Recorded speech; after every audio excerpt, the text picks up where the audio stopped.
ایک اعرابی کے اونٹ کو کھجلی کی بیماری لاحق ہو گئی۔ لوگوں نے مشورہ دیا کہ اس پر ارنڈی کے تیل کی مالش کرے۔ اعرابی اونٹ پر سوار ہوا اور شہر کی جانب روانہ ہو گیا تاکہ ارنڈی کا تیل خرید لائے۔ راہ میں بہلول کو دیکھا تو اس نے اپنا اونٹ ٹھہرا لیا، نیچے اترا اور اسے سلام کر کے بولا، میں عجیب مصیبت میں گرفتار ہو گیا ہوں، میرے اونٹ کو خارش ہو گئی ہے۔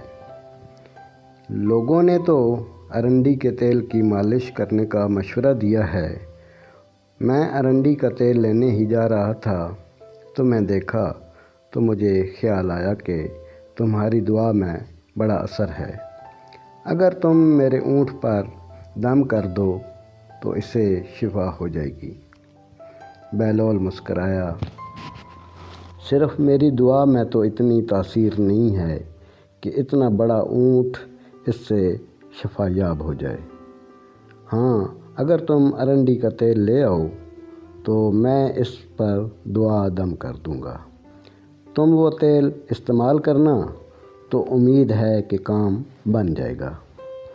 بات اس شخص کی سمجھ میں آ گئی، وہ شہر سے تیل خرید لایا۔ بہلول نے اس پر دعا دم کر دی، کچھ روز کی مالش سے اس کا اونٹ تندرست ہو گیا۔